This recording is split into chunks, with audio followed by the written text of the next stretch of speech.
Hey everybody, this is my first attempt at a video demo, okay, so bear with me.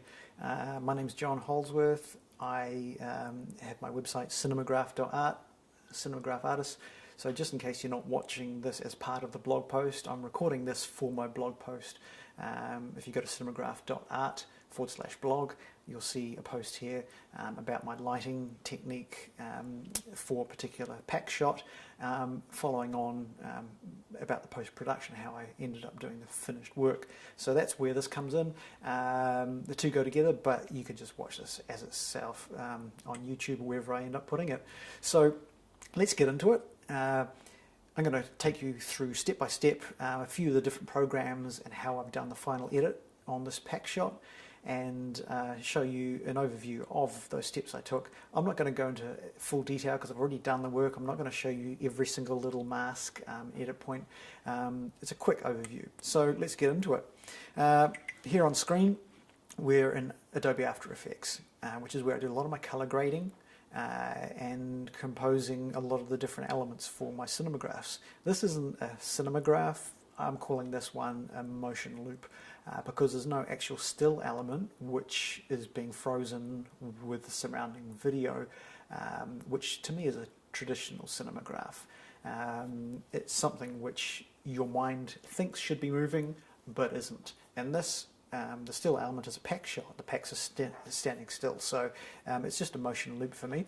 So here we've got, okay, on the timeline, the video down the bottom here, and the raw still. So when I'm taking a shot like this, I do the video, which shows the curtains blowing in the background, and I've taken a photo in raw so that I can combine the two. Now that gives you extra detail, all the data, so you can pull out details in the blacks and in the highlights, and a lot more sharpness than with video, even 4K. I shoot on the GH4, which is fantastic, but it's not shooting raw. So you see here the video playing down just briefly. The packs are okay, the lighting came out quite nicely. But as you'll see later, I do a little bit of extra editing. So down at the beginning here, you've got the raw shot, which I've dragged onto the timeline above the video. Ignore the adjustment layers in between. Those are just for a little bit of enhancing of some of the kind of the details, bring a bit more contrast into it. The raw photo, I've just dragged it back to the first few frames, and you're going to see why shortly in Cinemagraph Pro when I do the editing in there. Of course, if I drag it across, you see the difference between the video and the raw. Now, something I'll quickly show you here, which I really love about Adobe After Effects, the GH4, when you shoot 4K, it crops, it's got a sensor crop on the footage. So if you compare it to the still frame, they're very different. So what you can do in Adobe After Effects, I'll show you here, if I take the original footage and I'll just create again just another comp as I would have done in the very first place. That's the full frame of the 4K video. But if I open up the raw still, you'll see it's a lot wider. It's not cropping in, so you've got all this extra detail around the outside, but to match those together becomes a real challenge. You've got to reduce the opacity of the still, drop it over the video and just resize it down so that all the details line up perfectly. It's not too hard, but it's just a little bit more fiddly. What is really nice about Adobe After Effects is if I drag this raw down over the top of that video file, watch what happens. It's just matched up perfectly. If you zoom out, you'll see that's the full frame of the still, but it's just lined it up. I think they're somehow detecting details and lining it up perfectly. Some kind of magic. Whatever they're doing, it works nicely. So there it is. I'll close that down because that's just an example. On the timeline here, once I've got everything lined up, it's roughly 10 seconds because in Cinemagraph Pro you're going to be doing a 10-second loop. I export that as a ProRes HQ file, so it's maintaining all the details, so that as I edit it in further software, it's not going to be a reduced quality video. It's not going to be chopping it down each time in quality. So that's exported. Something I prepared earlier, I've opened up that as a Cinemagraph Pro, Flixel Cinemagraph Pro project. That's the video that has come through. And of course what you're seeing here is the video. This little slider down here, I want it to be over the first few frames, which is the still raw photo. Now, you'll see the difference. There's the video, there's the photo. Just a little bit sharper, a lot more vibrance to that. That little handle is basically where you choose the still frame that you want to remain when you do your masking in Cinemagraph Pro.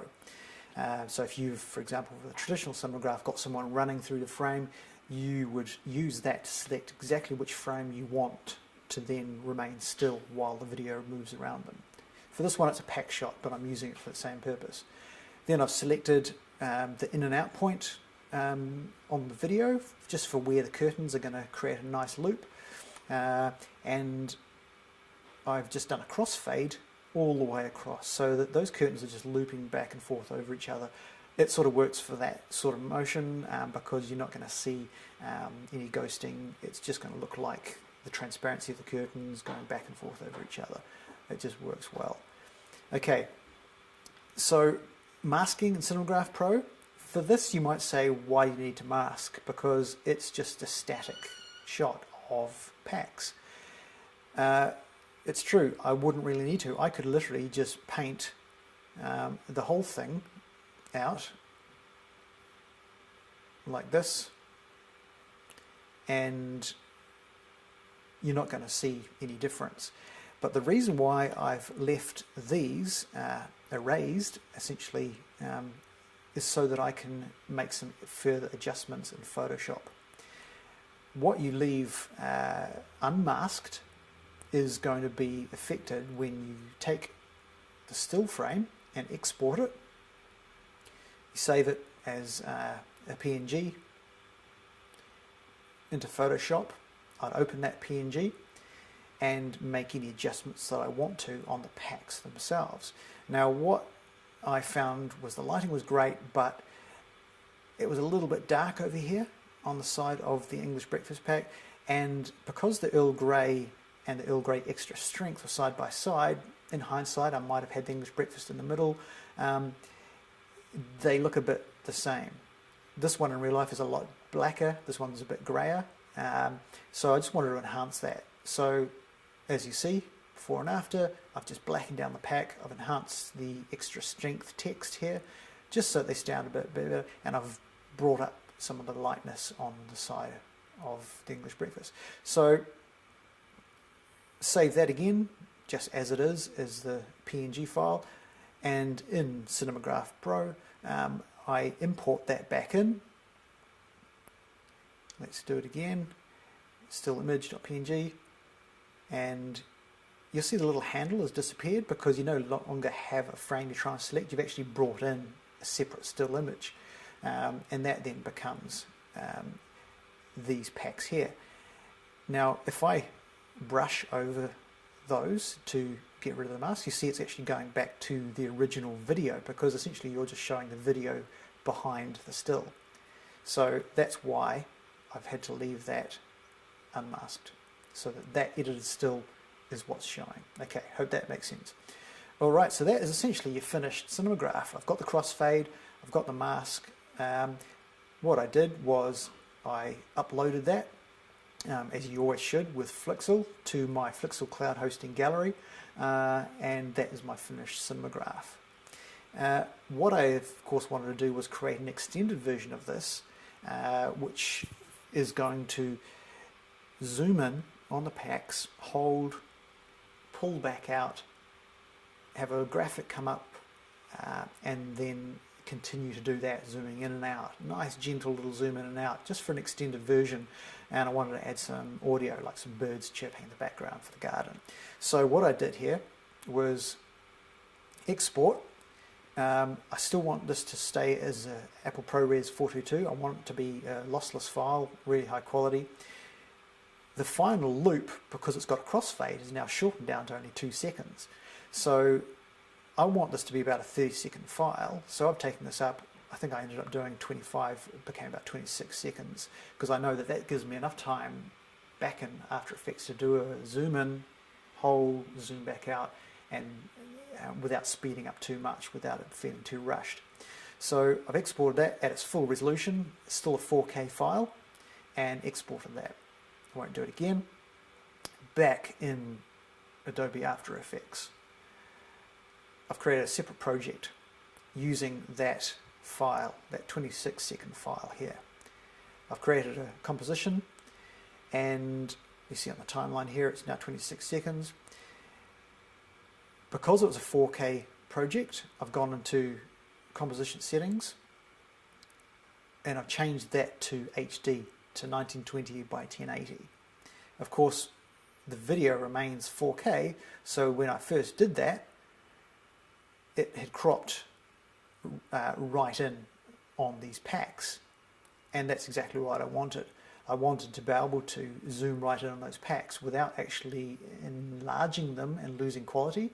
Because I've gone down to an HD project, I've been able to just simply zoom in to the 4K video, and it's not degrading the video. So bring it back to the beginning of the timeline here. I then clicked on transform, fit to comp, and that has essentially made it full screen again within the HD window. On the video, I've then selected the keyframes down here for position and scale, and that is then set. At that point in the timeline, it's going to be fully zoomed out. I've gone to Keyframe Assistant, Easy Ease, and what that does is it changes the shape of this to basically, as the timeline starts to play, it'll just start to slowly graduate the movement. Come to this point, and I've then zoomed back into the original 4K crop within an HD window and set 2 new keyframes to say at that point we want it to be that zoomed in.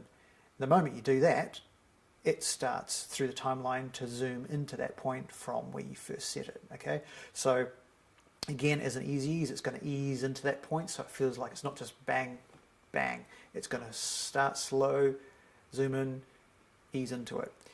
Then I brought it to the next point, so it's held for a few seconds. Just copy those keyframes to there, that simple. And then I've come to this point, and I've literally copied those 2 keyframes over to here, so it's back to that full zoom out. And I wanted to add some graphics into the last few seconds of the video, so I've put that there so that it plays through at that full zoom out with the graphics fading in and then fading out again. Now, because it's a loop that I've already created in Cinemagraph Pro, at that point it'll start back to the beginning, and because it's zoomed back out, it starts zoomed out, it's going to loop perfectly. And that is essentially your finished video.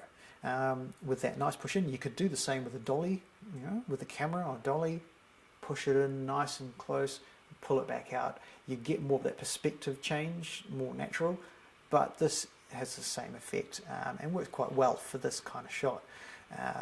So I exported that as just a MP4 file to upload to YouTube, to be able to play on Facebook, Instagram, which is where you'll see it as well. And in the blog post you'll see the finished video, but I'll play it down quickly now. And that is it. I hope that all made sense. That's my first attempt at talking through my workflow and showing it on screen. Hopefully I'll do more of these. Well, let me know if that made sense, or if it didn't. Please just give me some constructive feedback. That would be good. I can take it. Okay, here we go. Here's the video.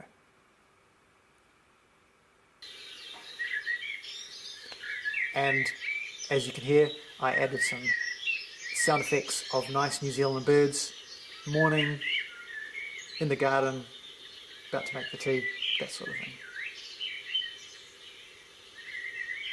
And as you can see, as it gets to the end, in VLC Video Player I've got it set to loop, fades out and goes back to the beginning again.